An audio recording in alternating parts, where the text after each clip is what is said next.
आज हम इस वीडियो में जानेंगे छठ पूजा नहाए खाए के संपूर्ण नियम विधि।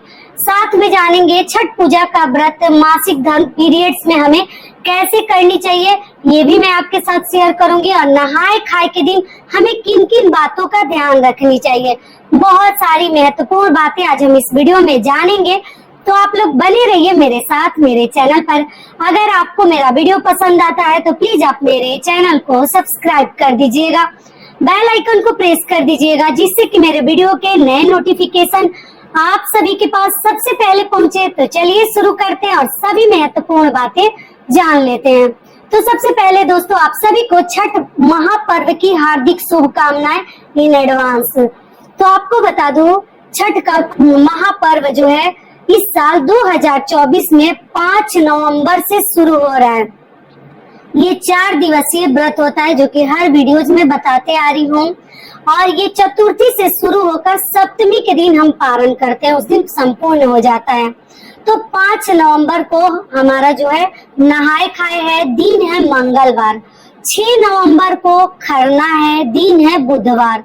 7 नवंबर को शाम का अर्घ है, दिन है गुरुवार। और 8 नवंबर को हमारा सुबह का अर्घ है, जो हम उगते हुए सूर्य देव को अर्घ देकर हमारा व्रत जो है संपूर्ण होता है। उसके बाद हम पारण करते हैं। तो 5 से लेकर 8 तक है, ठीक है, 4 दिवसीय है। छठ पूजा का व्रत इस साल 2024 में आप लोग उठा सकते हैं, ये सबसे पहले बता दूं। और किसी भी परेशानी से आप जूझ रहे हैं, संतान के लिए ये व्रत किया जाता है। अगर मान लीजिए आपको अभी संतान नहीं है और आप लोग चाह रहे हैं, तो ये व्रत आप लोग मन्नत कर सकते हैं। उठाइए मत, जब मन्नत पूरा हो जाता है तब हमें उठानी चाहिए। ये हो गया।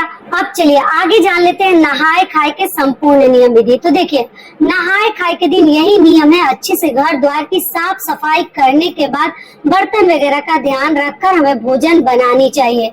तो आप जो है नॉनवेज का किसी भी प्रकार का ना आपको बर्तन लेनी है ना चूल्हा लेनी है, क्योंकि छठ पूजा में इसके लिए कहीं कोई माफी नहीं है, कोई नियम नहीं है कि हम आसान विधि से ऐसे करके कुछ जुगाड़ लगा ले, ऐसा कुछ नहीं है। बहुत ही कठिन व्रत है, इतना आसान नहीं है। और व्रती का हमेशा आदर करिए, इज्जत कीजिए। आपके घर में भी कोई व्रत करता है तो भी, या आस पड़ोस में भी कोई कर रहा है तो भी एकदम ध्यान से, कभी उन्हें परेशान ना करे, कभी उनका बद्दुआ ना ले। बार बार आपको ध्यान दिला रही हूँ। घाट वगैरह पे भी जाते हैं, झगड़ा झंझट से बचिए। भीड़ होता है, लोग लगते हैं कड़वा बोलने, उल्टा सीधा सुनाने, ये सब हमें नहीं करनी है, ठीक है। तो अब चलिए आगे जान लेते हैं नहाए खाए। तो मंगलवार के दिन हमें नहाए खाए करनी है, बाल वगैरह धो लीजिएगा। कुछ लोग मंगलवार को नहीं धोते, लेकिन इतना सब छठ व्रत में नहीं लिया जाता है। मंगलवार के दिन हम नहाए खाए करेंगे और बाल धोकर हम शुद्ध सात्विक भोजन बनाते हैं। घी का बना हुआ भोजन हम करते हैं। नॉर्मल कच्चे चावल का भात बनाया जाता है, बॉइल्ड राइस जिसको उसना चावल बोलते हैं, उसका नहीं बनता है। कच्चे चावल का हम भात बनाते हैं। लौकी की सब्जी, अरहर की दाल आप लोग खा सकते हैं, चने की दाल की भी सब्जी बनती है, चने और लौकी को मिलाकर जिस विधि से आप बनाएं। साथ में आप लोग पकौड़ी वगैरह भी खा सकते हैं, लेकिन जो भी बनाइएगा घी का बना हुआ बनता है। खाकर हम जो है व्रती जो है एक ही बार खाते हैं। ऐसा नहीं कि सुबह हम नाश्ता कर लिए और दोपहर में हम लंच कर रहे हैं, ऐसा नहीं। जब भी आप भोजन बनाते हैं 10 बजे बनाए, 11 बजे बनाए, 9 बजे बनाए, लेकिन एक समय नहा धोआ के एकदम अच्छे से। और दातुन वगैरह किया जाता है। आप लोग दातुन पहले ही छठ पूजा के लिए मंगा लीजिएगा, कई बार करना होता है। और करने के बाद जो है स्नान ध्यान करके सूर्य देव को जल देकर पूजा पाठ करके तब हम भोजन बनाते हैं। शुद्ध सात्विक नमक लेते हैं, ऐसा नहीं कि जिस नमक से हम लहसुन प्याज दिवाली में इस्तेमाल किए या जो भी, एकदम अलग से नमक, हल्दी, मिर्ची जो भी ले रहे हैं शुद्ध एकदम साफ सुथरा होनी चाहिए। और लेकर हम जो है भोजन बनाकर और फिर वहीं पर बैठकर अर्घ्य आदि देते हैं। पहले हवन करते हैं और भोजन को भी उसमें डालते हैं। और करने के बाद जो है हम भोजन करते हैं। गाय है अगर आपके आसपास, तो आप पहले अग्रासन या घास निकाल दीजिए गौ माता के लिए, या अपने घर के बहू के लिए, बच्चों के लिए, नाती पोतों के लिए। मतलब पहला निवाला हमें निकाल देनी चाहिए। एक रोटी वगैरह नहीं खाते, चावल ही खाते हैं, तो चावल थोड़ा सा प्लेट में आप लोग निकाल कर जो भी भोजन बनाएंगे, सब्जी आलू गोभी की भी लोग बनाकर खाते हैं, सब निकाल दीजिए। वो गाय है तो दे दीजिए, या मतलब पहला भोजन हमें निकाल कर थोड़ा सा तभी खानी चाहिए। खा लिए पी लिए। उसके बाद से फिर हम जो है शाम को, आपको बीच में भूख लगती है तो फिर खा सकते हैं, लेकिन सुबह रोटी वगैरह खाकर फिर भोजन नहीं करनी। डायरेक्ट लौकी भात उसका नाम ही है, लौकी भात करके ही फिर बीच में अगर आपको भूख लगती है तो आप लोग खा सकते हैं। एक बार का नियम नहीं है, खा सकते हैं, लेकिन पहला भोजन एकदम तरीके से खाया जाता है, शुद्ध सात्विक भोजन, एकदम समय पर बैठकर पूजा पाठ करके तब हम जो है करते हैं। ये हो गया। उसके बाद रात को आप ज्यादा ऑयली स्पाइसी ना खाएं, क्योंकि अगले दिन फिर हमें व्रत रहना रहता है, और रात को भी वही लौकी की सब्जी बची रहती है तो वो भी खा लेते हैं, या आप रोटी वगैरह भी रात को खा सकते हैं। ठीक है, रात का उतना नियम नहीं है, सुबह का ही नियम है। लहसुन प्याज तो डालना ही नहीं है, ये तो बताया नहीं है। जिनके यहाँ छठ होता है वो तो दिवाली के बाद से लहसुन प्याज अब नहीं डालते हैं भोजन में, और उसके बाद से हम छठ माता का अगले दिन व्रत रखते हैं। तो नहाए खाए के दिन बर्तन वगैरह का ध्यान रखिएगा, जूठा वगैरह ना रहे।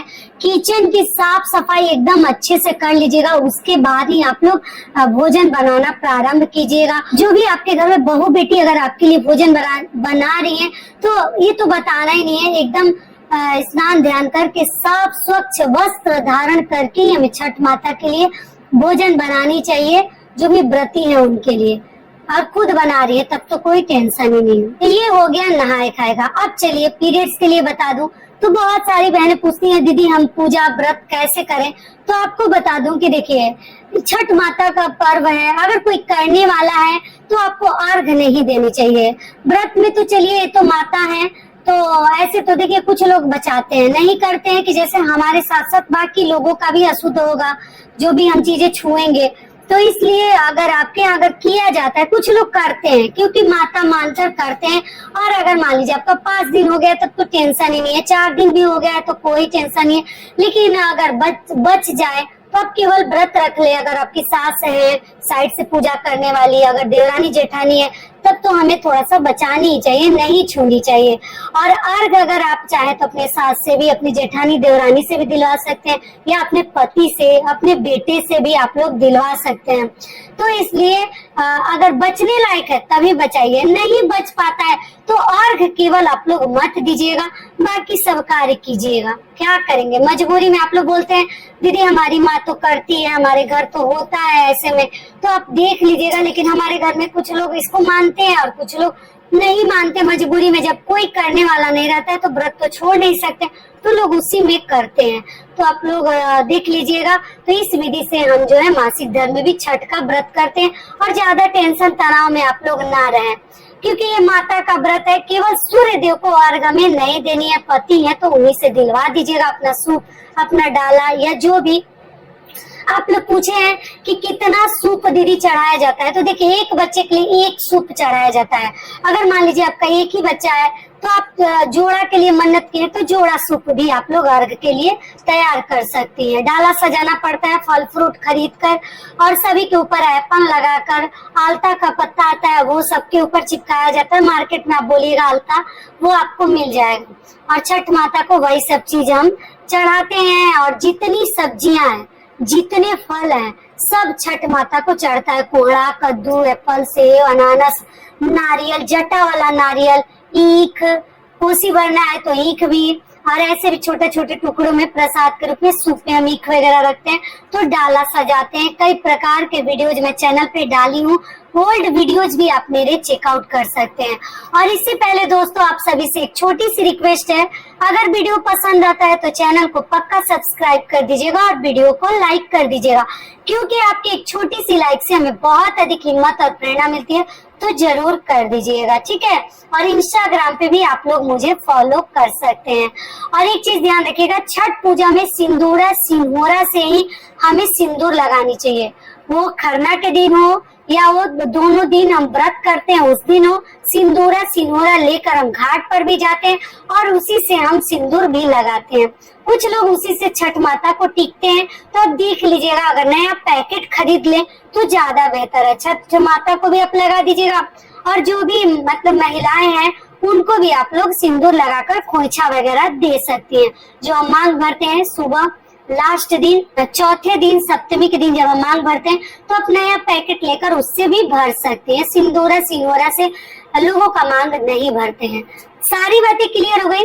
और अच्छे से सज संवर कर छठ का व्रत किया जाता है। मेहंदी वगैरह भी लगाया जाता है, पैरों महावर वगैरह लगाकर सब कुछ बता चुकी हूँ। आप लोग मेरे वीडियोज को चेकआउट कीजिएगा। और फूल माला कलश रख कर भी हम छठ माता को घाट पर पूजा करते हैं और इस विधि से हम छठ पूजा करते हैं। और जो करते हैं उन्हें तो सब कुछ मालूम ही है। तो आशा करती हूँ कि सभी बातें अभी आप लोगों के समझ में आ गई होगी। तो ये वीडियो मेरा यही तक का था। फिर मिलती हूँ एक नए वीडियो में। तब तक के लिए नमस्कार। स्वस्थ रहिए, सुरक्षित रहिए और जहाँ कहीं भी रहिए खूब खुश रहिए। धन्यवाद।